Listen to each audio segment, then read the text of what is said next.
जाटव को 20वीं शताब्दी के पहले दशक में नई राजधानी दिल्ली के निर्माण में महत्वपूर्ण भूमिका निभाने का भी विशेष गौरव प्राप्त है। नई दिल्ली के निर्माण में भी उनका बहुत बड़ा योगदान है। ये नई कॉलोनियां जो अंग्रेजों ने बनाई थी, चाहे वो मॉरिशस की हो, फिजी की हो, बियाना की हो, उनमें जहां से जो लेके गए थे पूर्वी उत्तर प्रदेश, अधिकतर दलित दोस्तों को उसमें चमार ज्यादा थे। चमारों पे एक आरोप भी था कि चमार जो थे वो गौ मवेशियों हत्या, को जहर दे के मारने का काम करते थे।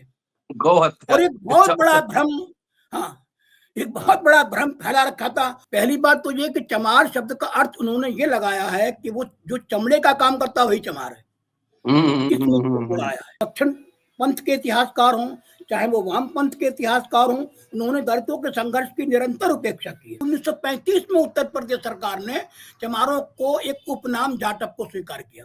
उत्तर प्रदेश में बाबा साहब अम्बेडकर के आंदोलन से पहले ही यहाँ एक आगरा में 1888 में संगठन बन गया था। 1888 में एक संगठन बन गया था जिसका नाम था नागरिक जाटव समाज।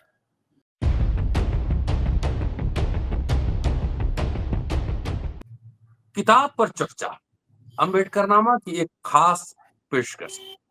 और ये चर्चा शुरू हुई थी लॉकडाउन के दौरान, और उसके बाद कई सारे न्यूज चैनल ने किताब पर चर्चा, ऑथेंटिक चर्चा शुरू की। मैं उसका कोई क्रेडिट नहीं ले रहा, ना दावा कर रहा, लेकिन एक शिक्षक होने के नाते ये जरूरी है कि जो भी बात हम करें पूरा फैक्ट के बेस पे करें, तथ्यों के आधार पर करें। मेरे हाथ में 2 किताब है, पहले किताब दिखा देता हूँ। ये किताब है, एक इंग्लिश में है और इंग्लिश में नाम है रिकंसिडरिंग अनटचेबिलिटी, चमार and Dalit history in northern India. और दूसरा किताब है उत्तर भारत में चमार और दलित आंदोलन का इतिहास। लेखक हैं, दोनों किताब बेसिकली एक ही है। पहली किताब जो मैंने दिखाई आपको, ये अंग्रेजी में है। लेखक हैं राम नारायण रावत, हमारे सीनियर भी हैं दिल्ली यूनिवर्सिटी में और हमारे दोस्त भी हैं। अमेरिका में पढ़ाते हैं, यूनिवर्सिटी में पढ़ाते हैं अमेरिका में। और उनकी किताब का अनुवाद कंवल भारती साहब ने किया है, और ये राधा कृष्ण पब्लिकेशन से, जो राजकमल समूह का ही अंग है, वहां से ये छपी। कंवल भारती साहब के लिए इंट्रोडक्शन देने की मुझे जरूरत नहीं है। बहुमुखी प्रतिभा के व्यक्ति हैं, लेखक हैं, एक्टिविस्ट हैं, अनुवादक हैं, और जो भी लिखते हैं उनकी बहुत सारी किताबें मेरे पास है, और उस सभी किताबों पर मैं इनके साथ चर्चा करूंगा। और बहुत अच्छे अनुवादक हैं, जो अनुवाद का मतलब होता है मर्म को समझ के उसको शब्दों में पिरोना, सिर्फ लिटरल अनुवाद नहीं। तो आज इस किताब पे चर्चा होगी। पहली किताब अंग्रेजी में ओरिजिनल छपी थी, वो छपी थी 2010 में और परमानेंट ब्लैक से छपी थी, और हिंदी अनुवाद 2024 का एडिशन है। पुस्तक मेला में आप जाएंगे तो राजकमल प्रकाशन, राधा कृष्ण प्रकाशन प्राइवेट लिमिटेड, वहां पे एक किताब होगी, बहुत दिलचस्प है। पूरा नहीं पढ़ पाया हूँ, लेकिन 100 पन्ने में इसका पढ़ पाया हूँ। और कंवल भारती साहब ने मुझे किताब भेजा है, तो मुझे लगा कि इस पे चर्चा जरूरी है। और बहुत सारी इंफॉर्मेशन एक साथ इस किताब में है, और बहुत सारे मिथ की वदंतियां जो है आपकी टूटेंगी, और बहुत सारे इश्यूज को लेकर, चमार जाति में कितनी उपजातियां हैं, जो गो हत्या का मामला क्या है, क्या सिर्फ मुसलमानों से जुड़ा हुआ है, चमारों से जुड़ा हुआ है, तमाम बहुत सारे पहलू हैं। पूरी किताब पे चर्चा होगी। पूरा वीडियो देखते रहिएगा, सुनते रहिएगा। उत्तर भारत में दलित आंदोलन का इतिहास एक प्रमाणिक किताब है, और फुटनोट, रेफरेंस, बिब्लियोग्राफी के साथ है। दोस्तों, रतनलाल बोल रहा हूँ और आप देख रहे हैं अम्बेडकरनामा। कंवल भारती साहब पहली बार हमारे चैनल पे मौजूद हैं। बहुत आग्रह करता रहा, लेकिन बहुत व्यस्त हैं और थोड़ा सा टेक से भी नहीं। तो मैंने इनसे आग्रह किया कि आप शुरू कीजिए सब, मैं इनके घर भी जाऊंगा और थोड़ा टेक्नोलॉजी क्या क्या होता है इनसे बैठ के सीखेंगे भी, सिखाएंगे भी। और लगातार अम्बेडकरनामा पर आप कंवल भारती को अब सुनेंगे। सीधा फ्लोर दे रहा हूँ कंवल भारती साहब को कि इस किताब में खास बात क्या है, और आपने इस अनुवाद के लिए क्यों चुना इस किताब को। स्वागत है सर। जय भीम। जय भीम, जय भीम, जय भारत। बहुत बहुत धन्यवाद डॉक्टर रतनलाल जी। सर, और मुझे उम्मीद नहीं थी, मैं नहीं चाहता, मैं चाहता भी नहीं था इस तरह से डिजिटल पर आना, लेकिन आप मुझे ले ही आए, और बहुत बहुत धन्यवाद इसका। चलिए, इसके अच्छे परिणाम निकलेंगे। सर, जिस किताब पर आप चर्चा कर रहे हैं, ये किताब वास्तव में दलित आंदोलन को बहुत ही महत्वपूर्ण ढंग से रेखांकित करती है। इसको 1900 मुझे ये किताब जो मुझे अंग्रेजी वाली ये है पहला वाला एडिशन, ये मुझे लखनऊ से अडानी जो है उन्होंने ये मुझे भेजी थी, और ये शायद 17-18 की बात होगी जी। मैंने उसको पढ़ा, पढ़ने के बाद इस गदगद हो गया इस किताब को, क्योंकि मेरी एक नई दुनिया दलितों के संबंध में और खास तौर से चमार जाति के संबंध में एक नई दुनिया मेरे सामने निकल के आई, जिससे मैं बिल्कुल भी परिचित नहीं था। लेकिन मैं ये नहीं जानता था कि इसके जो लेखक है रामनारायण रावत का संपर्क कोई मेरे पास नहीं था कहाँ, और ना उनका फोन नंबर था, ना ईमेल था, ना कुछ नहीं था। तो ये किताब पढ़ दी, लेकिन अनुवाद करने के बारे में जब तक लेखक से अनुमति ना ली जाए आगे नहीं बढ़ा जा सकता था। तो इसमें साल भर के करीब लग गया उनको ढूंढने में। तो अचानक गूगल पे उनका नंबर मिला और उनसे जो है बातचीत हुई, ऑनलाइन बातचीत हुई, और बड़े खुश हुए। जब 1922 में मैंने उनसे संपर्क किया और 23 में ये किताब आई। एक सेकंड सर, जब ये किताब पे पीएचडी हो रही थी, जब जी रामनारायण रावत पीएचडी कर रहे थे, तो मैं स्टूडेंट था उस समय, मैं भी एमए का स्टूडेंट था, और उस प्रक्रिया का थोड़ा बहुत अनुमान मुझे है। चंद्रभान जी का भी नाम इस किताब में आया है। जी चंद्रभान जी का आया है, बहुत सारे लेखकों का, दारापुरी साहब का है, मिश्रा जी का है, सोरा सिंह बेचैन जी का है, बहुत सारे लोगों से वो यहाँ मिले थे, लखनऊ में मिले थे, दिल्ली में मिले थे, और काफी उन्होंने लोगों से बातचीत करके और ये किताब को लिखा है। असल में इस किताब को पढ़ने के बाद ही मैंने ये जाना कि उत्तर भारत में, खास तौर से उत्तर प्रदेश में बाबा साहब अम्बेडकर के आंदोलन से पहले ही यहाँ एक आगरा में 1888 में संगठन बन गया था। 1888 में एक संगठन बन गया था जिसका नाम था नागरिक जाटव समाज।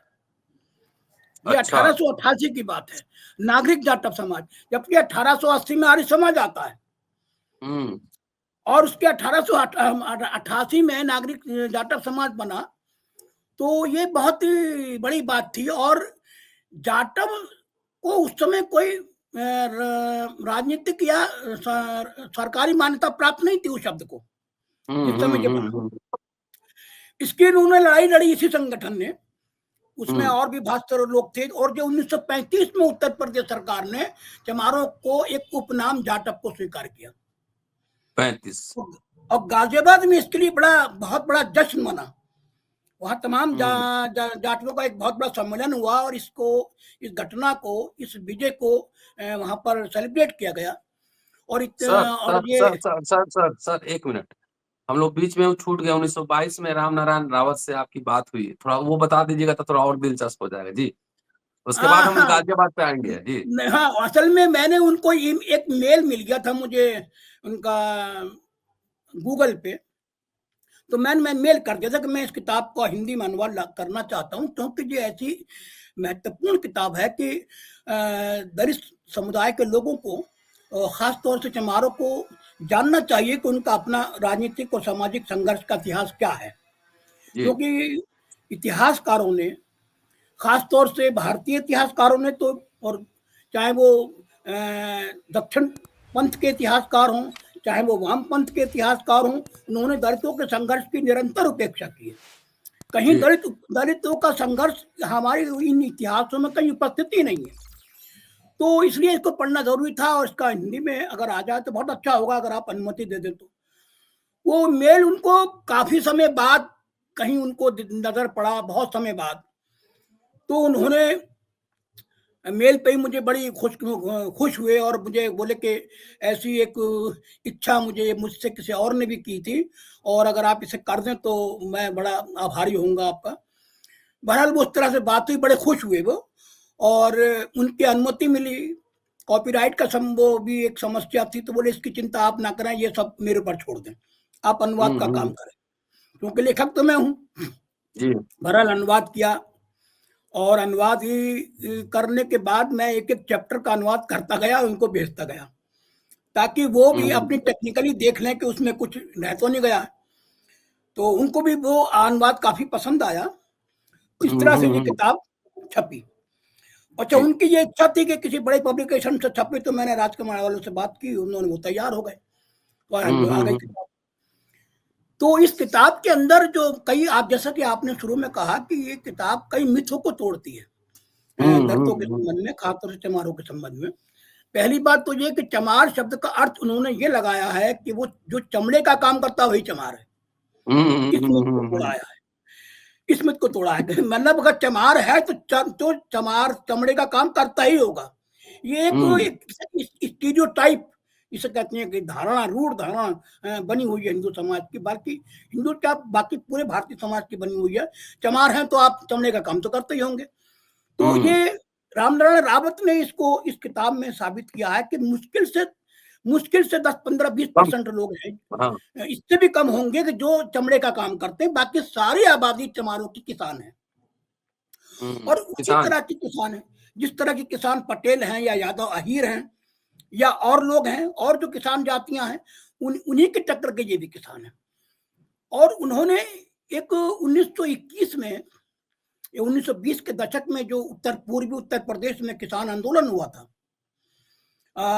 उस किसान आंदोलन में की सारे इतिहासकारों ने उपेक्षा की है। जबकि उसमें ये तो है कि इतिहास आंदोलन हुआ था, ये तो इतिहास में आता है, लेकिन उस आंदोलन में चमारों की कितनी महत्वपूर्ण भूमिका थी, दलित किसानों की, उसका वो जिक्र नहीं करते। तो ये उन्होंने बाबा रामदास थे, बाबा रामचंद्र जो किसानों के नेता थे उस वक्त, जो इसके अगुआ थी आंदोलन के, उसकी डायरी उनके हाथ लगी कहीं अभिलेखागार में। वो डायरी के आधार पर उन्होंने बताया कि इसमें जो इस आंदोलन के अंदर जो पुलिस ने जो लाठियां चलाई थी और पुलिस ने गोली चलाई थी रायबरेली के पास, उसमें जो है आपके 24 किसानों की हत्या हुई थी। इन 24 किसानों में 16 किसान चमार और पासी थे। इसका कहीं जिक्र नहीं मिलता। और बाबा रामचंद्र ने यह भी लिखा है कि चमारों ने इस आंदोलन में अन्य किसानों से बढ़कर के सहयोग किया, और इसलिए और सहयोगी नहीं किया बल्कि रसद भी पहुंचाई। खाने पीने का जो सामग्री थे वो भी इस आंदोलन की।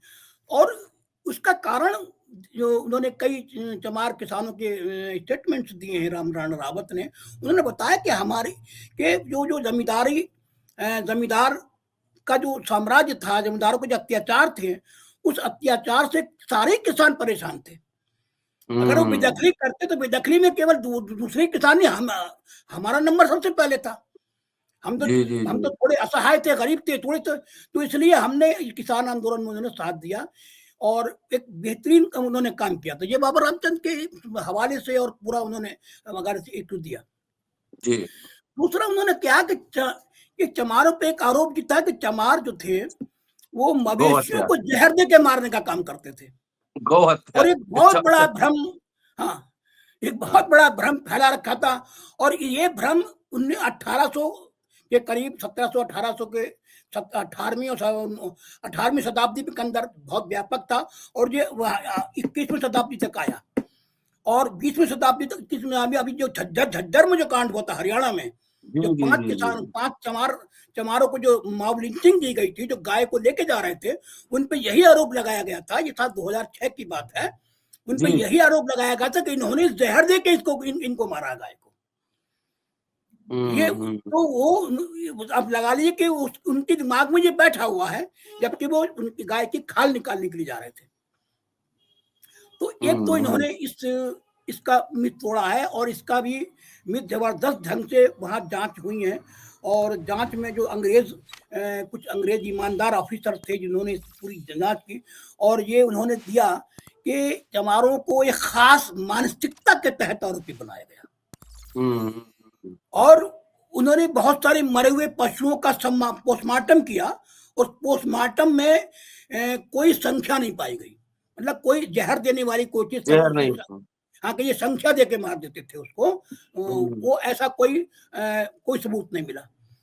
तो और ये भी लिखा है कि बहुत सारे जो चमार थे, जो चमड़े का काम जो करते थे या खाल निकालते थे, बहुत थोड़ी संख्या थी, उनको ये कुछ हिंदू किसान, जो बड़े किसान थे, वो अपने बूढ़े पशु मवेशियों को जो ही दे देते थे। क्योंकि वो उनको खर्चा बाहर निकाल देते थे, लाइबिलिटी समझ के।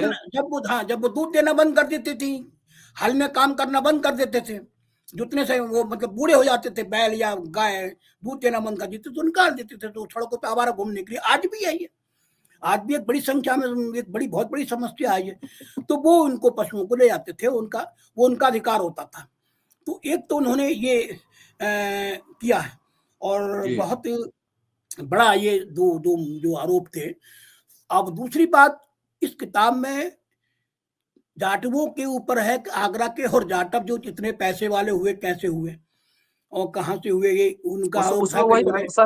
एक सेकंड जो पहले शुरू किए थे कि जाटव जब 1935 में बना ऑफिशियल, तो गाजियाबाद में जश्न मनाया गया था। अब शुरू कीजिए सर जी, थोड़ा सा कनेक्ट करते हुए जी। हाँ, वो जो जाटव समारोह, ये उसमें ये था कि आप अब नाम के आगे जाटव लगा सकते हैं, और जाटव स्कूलों में अगर आप चमार जाटव शब्द लगाएंगे तो आपको स्कूल में दाखिला देने से इनकार नहीं किया जाएगा, छात्रवृत्ति देने से मना नहीं किया जाएगा। मतलब जो बंधन था, क्योंकि तो चमारों में बहुत सारी जाति, तो एक जाटव उपजाति इन्होंने वहां लगाई थी। तो उस समय इसका कारण क्या था? चमार जाटव क्यों लगाना चाहते थे? क्या चमार शब्द से उनको हीन भावना का एहसास होता था या? हाँ, ऐसा था कि चमार शब्द उनको थोड़ा सा लगता था कि चमार शब्द जो है वो देख सुनते ही कुछ अजीब सा उनको, कि हम जाटव, उन्होंने उसके नाम को फिर जाटव लगाया। तो रतनलाल जी, इसमें बहुत सारे आंदोलन चले शुरू में, बहुत सारे आंदोलन चले। एक यहाँ पर चंवर पुराण लिखा गया, चंवर पुराण लिखा गया, और उनको चमर से जोड़ा गया, चमारों को। और एक चंवर डायनेस्टी का भी इसमें जिक्र किया गया है कि चंवर एक डायनेस्टी थी, और जो चमार राजा करते थे। तो और उसके बाद चमारों को क्षत्रिय होने का दावा भी किया गया कि वो उसमें पुराण जो लिखे गए, पुराण के आधार पर वो क्षत्रिय थे। तो ये दलित आंदोलन का पहला चरण था। इस पहले चरण में एक अस्मिता ढूंढ रहे थे दलित, खासतौर से हमारे एक अस्मिता ढूंढ रहे थे, अपनी एक पहचान बनाना चाहते थे कि कभी हम पूर्व क्षत्रिय थे, कभी हम हमारी डायनेस्टी थी, कभी ये थी। मतलब एक किस्म की एक उधेड़ बुन में थे, जद्दोजहद में थी अपनी पहचान बनाने के लिए। ये पहला चरण था। इस दूसरा चरण स्वामी अच्युतानंद का आया, वो 1920 से लेकर के, और वो चला दूसरा 22 से 28 तक चला। और ये जो पहला चरण जो अस्मिता वाला चढ़ा, जिसके अंदर उन्होंने एक अपनी पहचान जो है वो एक क्षत्रिय के रूप में बनानी शुरू करी थी। जैसा कि आपके इस क्षत्रिय पहचान तो ये भारतेंदु हरिश्चंद्र ने भी अपनी बनानी शुरू करी थी, उसको नहीं कोई जिक्र कर। भारतेंदु हरिश्चंद्र ने अपनी किताब लिखी है अग्रवालों का, क्षत्रियों का। काशी प्रसाद जायसवाल पे मैंने काम किया। जायसवाल लोग भी कहता था कि मैं है वंश क्षत्रिय हूँ। हाँ, वो यही कहते थे कि हम क्षत्रिय थे और हमने जो है वर्ण व्यवस्था के अनुसार काम नहीं किया, इसलिए हमको पतित करके उसमें डाल दिया गया।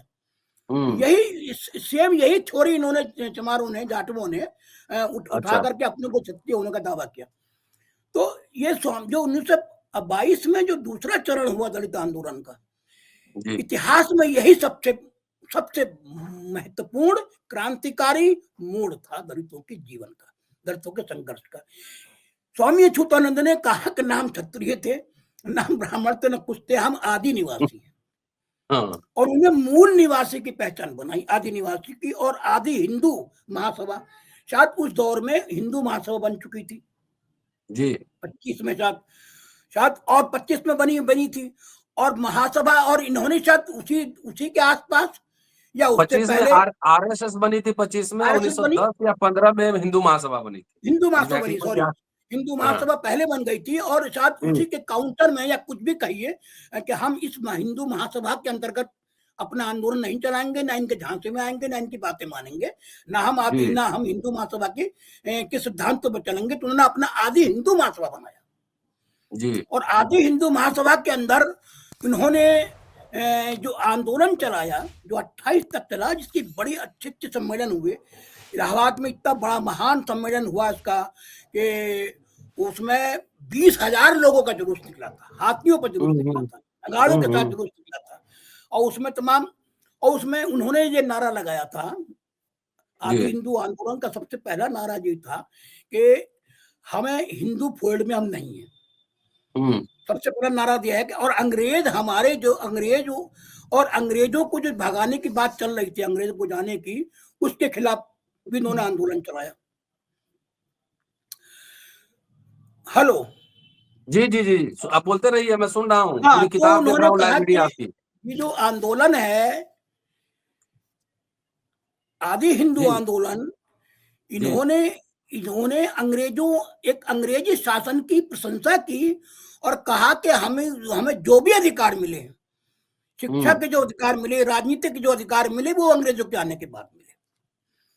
तो एक बड़ा आंदोलन, एक जो बड़ी पहचान बनी, वो पहचान आज तक बनी हुई है, उसमें कोई दरार नहीं आई। बाबा साहब के आने से पहले सब चल रहा था, राजनीतिक ये बाबा साहब तो आ गए थे बीच में 1920-27 में, तो बाबा साहब का अपीयरेंस हो गई थी, तो हो गई थी, लेकिन बाबा साहब उन्हें आदि मूल निवासी अवधारणा से उन्होंने एग्री नहीं किया था, वो उससे इत्तेफाक नहीं करते थे। लेकिन हिंदी पट्टी के अंदर आज भी आप देखिए तो हम मूल निवासी हैं, ये एक धारणा बनी हुई है लोगों की कि हम मूल निवासी, चला आ रहा था।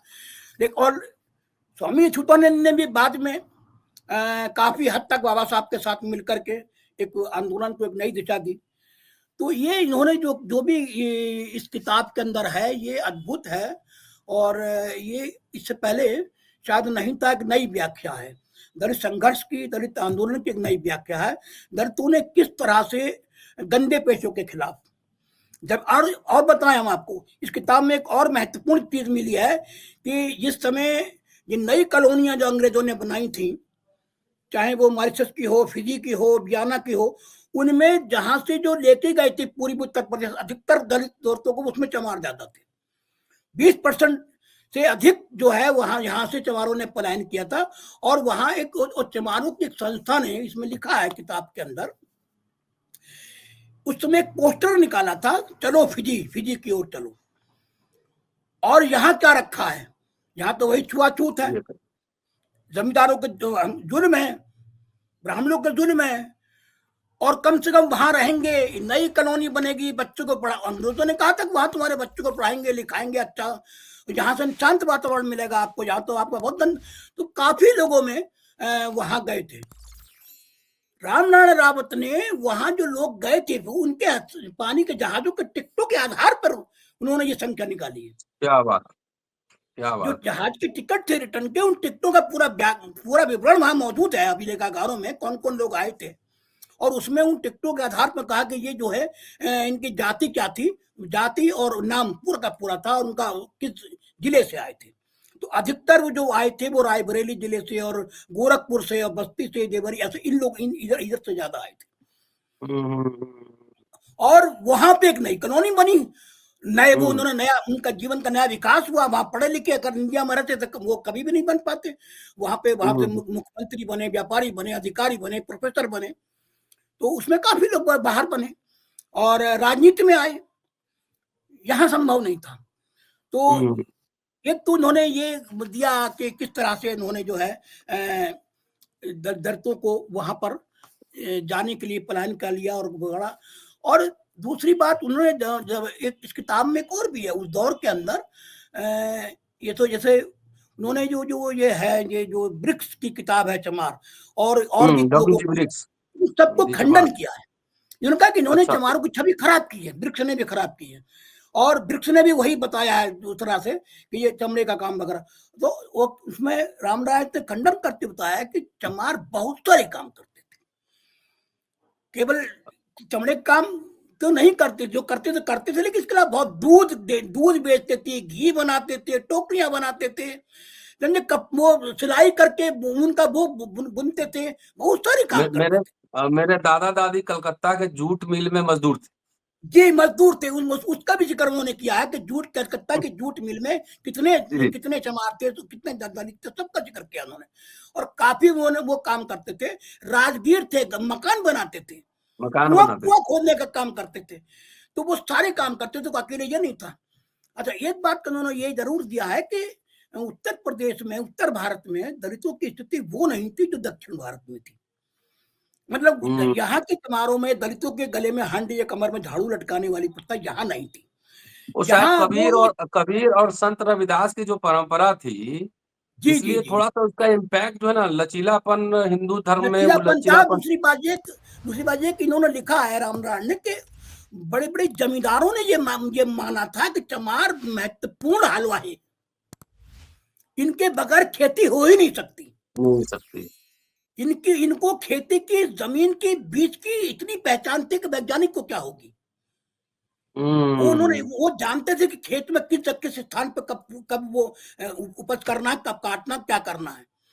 और सारे के सारे उन्होंने ये पूरा विवरण है इसके अंदर के चमार किसानों का। जी, जी, जी। जमीन पर कितनी थी, कितना लगान देते थे, वो सब विवरण किताब के अंदर मिलेगा। जो कहते हैं साहब वो भूमिहीन थे, उनको जमीनें नहीं थी, ये मिथ झूठ है। ये मिथ झूठ है। बहुत सारी जमीनें थी उनके पास। उस दौर में भी 22-22 हजार का लगान देते थे वो। उनके पास 2 किस्म की जमीनें थी, मौरूसी जमीनें थी और गैर मौरूसी जमीनें थी। जो मौरूसी थी उन्होंने परचेज की थी, जो उनको नहीं परचेज, जो उनको मिली थी वो थी। कुछ जमींदारों ने दी थी, कुछ जमींदार बाहर चले गए थे, कोई उदार किस्म के थे, उनको जमीन दे गए थे कुछ को, अपने अच्छे चमारों को। अच्छा, उनके साथ बेगार प्रथा होती थी, उसमें कोई दो राय नहीं है, बेगार का भी पूरा विवरण उन्होंने दिया है। लेकिन सबसे अच्छी बात है कुछ बेगार के खिलाफ चमारों के संघर्ष की कहीं चर्चा नहीं होती। गोरखपुर वगैरह में बेगार के खिलाफ चमारों को संघर्ष हुआ पूर्वी उत्तर प्रदेश में, उसमें कई चमारों की हत्या करवा दी थी जमींदार ने। वो जो उन्होंने कहा कि हम खेतों में काम नहीं करेंगे, हमें मजदूरी बढ़ाइए। मजदूरी बढ़ाएगा जिसकी छाप या प्रतिबिंब हमें प्रेमचंद के कफन कहानी में मिलता है। वो जो कहते हैं ना कि हम जो कामचोर, घीसू माधु को कामचोर बताया कि वो कामचोर नहीं थे कि हम काम नहीं करेंगे, काम तो भतीरे ने काम नहीं करेंगे, मजदूरी बढ़ाओ। वो मजदूरी बढ़ाने का जिक्र प्रेमचंद ने किया है, तो वो वहीं से उन्होंने पूरा आंदोलन लिया। तो और दूसरी बात उन्होंने साफ साफ कहा कि जब वो शिक्षा का आंदोलन चला, अंग्रेजों से मांग की, सरकार से मांग की और मांग की कि हमारे बच्चों को अंग्रेजी पढ़ाई जाए। और इसका जिक्र भी प्रेमचंद का अमरकांत उपन्यास में आता है। क्या बात। जब चमारों का पूरा अलग एक चमार वहां आता है और उनको पढ़ाने लिखाने का, तो कहता है हमको ये पढ़ाई नहीं, हमको अंग्रेजी पढ़ाइए, हमारे बच्चों को अंग्रेजी पढ़ाइए, हमें अंग्रेजी पढ़ना है। तो खास तौर से काफी प्रेमचंद के उपन्यास से उन्होंने उस दौर को जिया है, उस दौर को लिया है। और साहित्यकारों ने इतना उसको महत्व नहीं दिया ना, नहीं महत्व दिया। तो ये चीजें इन्होंने रामनारायण रावत ने बड़े अच्छे ढंग से किताब में लिखी है, जो पढ़ने से पता चलेगी। मतलब बहुत जो मैं तो आप मुझे समझ देते तो मैं अध्ययन करके कुछ नोट्स बना करके आपसे बात करता, लेकिन मैं तो अब अपनी याददाश्त के आधार पर बता रहा हूँ। ये इन्होंने चमारों के बारे में, जाटवों के बारे में जो बताया आगरा के, तो उन्होंने कहा कि ये बात ठीक है कि उनको आधुनिक जो चर्मकार हैं, जो जूते बनाने का काम करते हैं और काम करते हैं, ये वजह ही आधुनिक तरीके से ये इसमें अंग्रेजों का ही एक किस्म से देन है। अंग्रेजों ने 2 फैक्ट्रियां कानपुर और आगरा में खोली थी। सर एक क्वेरी है इंटरवेंशन जी। शायद पीएचडी के दौरान मैंने जॉन मार्शल का एक आर्टिकल पढ़ा था, और शायद मेरे पास होगी भी, ढूंढना पड़ेगा जी, कि 17वीं शताब्दी में आगरा के जो चमार थे, चूंकि आगरा, कानपुर और सासाराम होते हुए कलकत्ता तक पूरा ट्रेड रूट है, चमड़े का काम का पूरा सेंटर यही है। तो 17वीं शताब्दी में जॉन मार्शल, मुझे याद आ रहा है, मैं आर्टिकल ढूंढूंगा कहीं, लिख रहे थे कि इतने समृद्ध थे कि वो राजाओं को, सुल्तानों को कर्ज दिया करते थे। हाँ, इसका कोई बिल्कुल सही लिखा, सही है। कानपुर के अंदर जो नाम याद नहीं आ रहा मुझे, वो जो थे वो काफी सेठ थे चमार था, काफी सेठ था, बग्घी में निकलता था। और वो श्यामल दास याद आ रहा, वो काफी रईस था कानपुर का श्यामल दास। और वो कई लोगों को, अपने सेठों को भी कर्जा दिया करता था, दुकानदारों को, बड़े लोगों को। वही मैंने पढ़ा, जॉन मार्शल ने लिखा कि सभी। तो और आगरा के जो चमार थे, वो जहां आपने जिक्र किया कलकत्ता की जूट मिल का, वहां को वो मजदूर सप्लाई करते थे आगरा से, ठेकेदार थे वहां मजदूर थे। हाँ, ठेकेदार थे वो। आगरा से काफी दलितों को मजदूर के रूप में वहां सप्लाई करते थे। तो इसलिए उनकी फाइनेंशियल पोजीशन बहुत अच्छी हो गई थी। चटकल इसलिए उनकी चटकल पोजीशन पोजीशन बहुत अच्छी हो गई थी। और जी बताएं हम आपको, जिस व्यक्ति ने ये बनाया था, ये जाटव महासभा वहाँ आगरा में, जाटव महासभा एक अलग बनाई थी, ये अछूतों को, वो एक प्रिंटिंग प्रेस का मालिक था। क्या बात। इतने वो ने इतना पैसा वाला था कि उसका उसका अपना प्रिंटिंग प्रेस था। और उस दौर में भी जैसे सुंदरलाल सागर, सागर नहीं सगर एक थे, और एक यादवेंदु, ये जाटव भी थे। ये दोनों माधुरी में लेख लिखा, इनके लेख आते थे। क्या बात है, लेख सब ढूंढा जाए सर? सब इसमें है ना। और यादवेंदु को तो खैर कुछ कुछ लेख मेरे पास है भी, वो तो मैं पहले से जानता था इनको, सुंदरलाल सागर और इनको तो। लेकिन ये सुंदरलाल सागर जो वर्तमान में मैनपुरी वाले हैं, ये इनकी बात नहीं कर रहा हूँ, ये पहले थे, वो सगर लिखते थे, ये सागर लिखते। तो काफी वो आगरा के जो ये जाटव थे, जिनकी वजह से वहां पर समृद्धि आई, और आगरा के जाटव में वो फैक्ट्री बनने से आसपास के गांव से जो दलित थे वो कहते चलो ठीक है भाई, यहाँ काम नहीं मिल रहा, रोजगार नहीं मिल रहा, कम से कम वहाँ चमड़े का काम, फैक्ट्री में काम कर लेंगे, कुछ मजदूरी बढ़ेगी। तो इसलिए वहाँ आगरा में जाटवों का एक बहुत बड़ी बहुसंख्या आकर बस गई थी। वो सब जाटव हो गई, वो सब जाटव हो गई। पहले इतनी नहीं थी वहां पर, वो चमड़ा फैक्ट्री की वजह से वहां पर आए। और वहां पे एक आधुनिक तरकीब से, आधुनिक तकनीक से वह जूता बनाया गए, और एक बड़ी बड़ी फैक्ट्रियां हुई। तो वो वहां पर एक बड़ी एक समृद्धि किस्म से वहां लोग वहां आई। और देखिए, आप तो जानते ही हैं कि जहाँ सब समृद्धि आती है, पैसा आता है, तो शिक्षा भी आती है, और शिक्षा आती है तो मिडिल क्लास भी पैदा होता है, और मिडिल क्लास पैदा होता है तो एक बुद्धिमत्ता भी पैदा होती है, एक नेतृत्व की क्षमता भी पैदा होती है, समाज को बदलने की भावना भी आती है। ये गरीबी में नहीं आती, पैसे में आती गरीबी में आंदोलन नहीं होता है, नहीं बुर्जुआजी होता ही है। आंदोलन करता है। बिल्कुल, इसीलिए मैं बुर्जुआ कहता हूँ गरीब आदमी विश्वासघात भी नहीं कर सकता, गरीब आदमी कभी गद्दार भी नहीं हो सकता, क्योंकि चलने के लिए कम से कम कुछ तो रोटी देख करके वो चल जाए, विचलित करेगा, उस समझ से रोटी है, विचार नहीं है। तो ये चीजें जो है ये वाकई ये थी। और दूसरी बात ये कि चमारों के पास इस तरीके से जो आंदोलन उन्होंने किया, और बाद में फिर वो बाबा साहब के साथ जुड़ी गए थे, और बड़ी बड़ी सभाएं बनी थी। इसमें बड़ी विस्तार से है, मैं उतने विस्तार से आपको बता नहीं पाऊंगा जितने विस्तार से इन्होंने। हाँ, एक विस्तार से बता दीजिएगा, तो किताब लोग थोड़ी पढ़ेगा, किताब हाँ, नहीं खरीद किताब खरीदे भी 500 नहीं रुपए पढ़ेगा। खर्चा करे, कितना दाम कितना है मैं बताता हूँ। हार्ड बाउंड का देखिए, दाम ये है इसमें वो एक जगह मिल गया, आपने कलकत्ता का जिक्र किया, मैं एक पैरा पढ़ के सुना देता हूँ, अगर आप अगर आज्ञा दें तो। एकदम चमारों की जीवन शैली की सबसे उल्लेखनीय विशेषताओं में से एक ये भी है कि वे औपनिवेशिक सरकार द्वारा उपलब्ध कराए गए नए अवसरों का लाभ उठाने में हमेशा तैयार रहते थे। उत्तर भारत में भवन निर्माण के व्यवसाय में भी चमार बहुत आगे थे, जो न केवल मजदूरों के रूप में बल्कि ठेकेदारों के रूप में भी काम करते थे। अनेक भारतीय समाज विज्ञानियों का मानना है कि अभिजात चमारों का उभार आगरा में चमड़े से संपत्ति अर्जित करके हुआ था। लेकिन रामनाथ लिखते हैं कि लेकिन ये गलत है। आगरा में 1900 के पहले 2 दशकों में जो जाटव अभिजात रूप में उभरे थे, वे सब बड़े ठेकेदार थे, जिन्होंने निर्माण स्थलों पर विशेष रूप से कलकत्ता और दिल्ली में मजदूरों की आपूर्ति का काम करके धन अर्जित किया था। वास्तव में 1940 के दशक में भी उनका इस उद्योग पे खासा प्रभाव था, विशेषकर राजस्थान से लाल पत्थरों के खनन में। 1917 में जिस व्यक्ति ने जाटव महासभा की बुनियाद रखी, वो एक कपड़ा उद्यमी और एक प्रिंटिंग प्रेस का मालिक था। क्या बात, ये कपड़ा उद्यमी था वो। तो वो ये नहीं कि चमार का काम करता था, वो कपड़ा उद्यमी था। और बहुत सारे ठेकेदार थे, वो काम नहीं करते थे, मजदूरों के भेजते थे, तो बहुत सारे थे।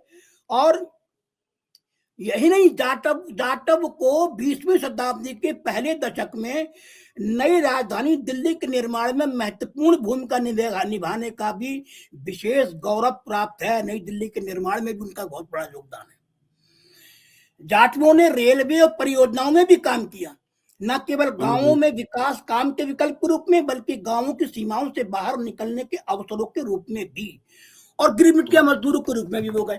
तो वो एक हिस्से में, काफी कम हिस्से में चमार जाटव की बहुत बड़ी एक संख्या केवल पश्चिमी उत्तर प्रदेश के कुछ जिलों में है, और बाकी पूरे उत्तर भारत में तो चमार शब्द ही।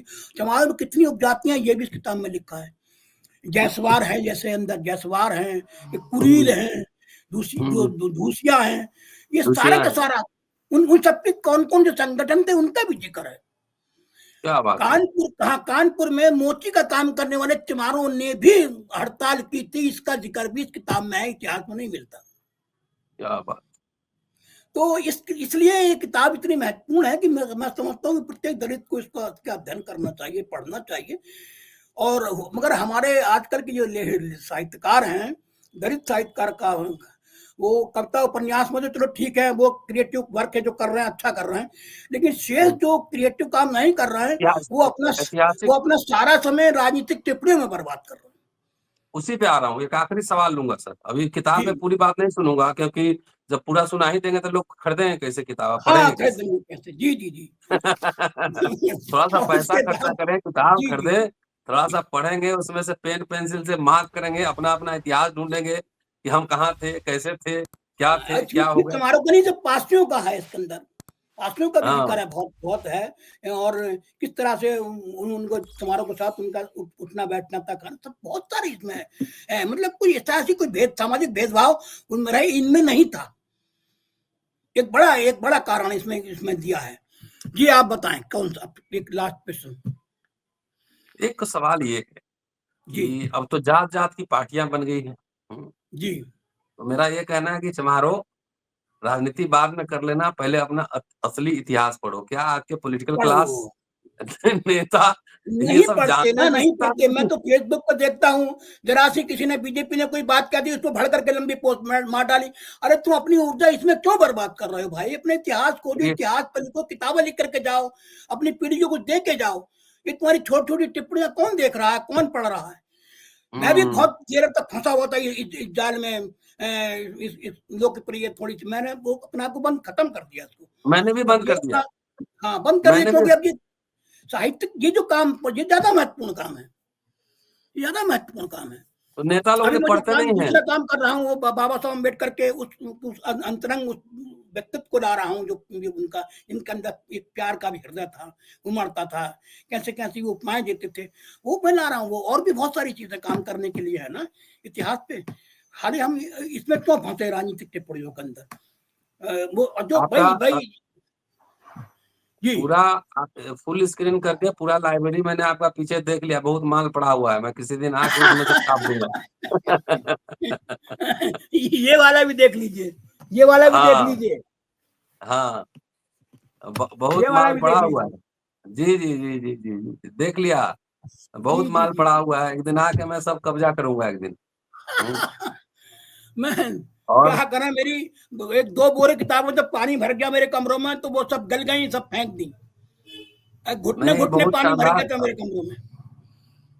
दोस्तों, मैं जो बोलता हूँ कई बार सार्वजनिक मंचों पर, वो जो मैं पढ़ता हूँ कमल भारती साहब को, चाहे अन्य साहित्यकारों, इतिहासकारों, बाबा साहब को, वो मेरे विचार वहीं से आते हैं, समझ वहीं से बढ़ती है। इसलिए बगैर पढ़े हुए कोई आंदोलन आगे बढ़ सकता है, न ठीक से राजनीति हो सकती है। मैं अब आपसे वादा कर रहा हूँ कि मैं कमल भारती साहब के घर पे जाऊँगा और वहाँ पर जाके वहाँ पे बैठकर वीडियो बनाऊँगा, 2-3 वीडियो एक साथ बनाऊँगा और आपको दिखाऊँगा। और लगातार कमल भारती साहब को मैंने आग्रह कई वर्षों से कर रहा हूँ कि आप आइए अम्बेडकरनामा पर, डिजिटल मीडिया पर आइए, अपनी बात रखिए। पढ़ने वाले लोगों की संख्या कम है, लेकिन सुनने वाले लोगों की संख्या ज़्यादा है। और जब सुनते हैं तो उनकी जिज्ञासा बढ़ती है कि आखिर क्या है, इसको पढ़ा जाए। तो लोग किताबें भी खरीदते हैं और किताबें भी पढ़ते हैं। इसलिए जो न्यू टेक्नोलॉजी है उसका इस्तेमाल ज्ञान की बढ़ोतरी के लिए ज़रूर किया जाना चाहिए। और बहुत शानदार बातचीत हुई। पूरी बात इसलिए नहीं करूँगा अभी, क्योंकि किताब आप पढ़िए और किताब पढ़िए, समझिए और अपना इतिहास जानिए, राजनीति बाद में कर लीजिएगा। बहरहाल संभव है कि इस बुक फेयर में हमारी भी किताब आएगी, धर्मांतरण, अम्बेडकर की धम्म यात्रा। अगर आएगी तो कमल भारती साहब को मैं बुलाऊँगा उस पुस्तक विमोचन में, और उनसे भी चर्चा वहाँ पे की जाएगी। 1 से 9 फरवरी तक पुस्तक मेला है। कोशिश है कि कम से कम आ जाए। अगर किसी वजह से विलंब हुआ तो अम्बेडकर जयंती के पहले ज़रूर किताब आपके सामने हो। लिखना पढ़ना बेहद ज़रूरी है। कहते हैं कि चमार लोग ज़हर दे देते थे मवेशियों को, इस सब मिथ को राम नारायण रावत ने तोड़ा है। और वाक़ई चमार सिर्फ चमड़े का काम नहीं करते थे, मैं जानता हूँ ये बात। खेत मज़दूर थे, व्यवसायी थे, चटकल में मिल में काम करते थे। तमाम मेरे दादा दादी खुद चटकल में काम करते थे कलकत्ता में। तो असली इतिहास जानिए तब राजनीति बेहतर होगी। बगैर इतिहास जाने हुए आप राजनीति नहीं कर सकते। शुक्रिया, देखते रहिए Ambedkar. Thank you sir. Okay, thank you, धन्यवाद। जय भीम, जय भारत।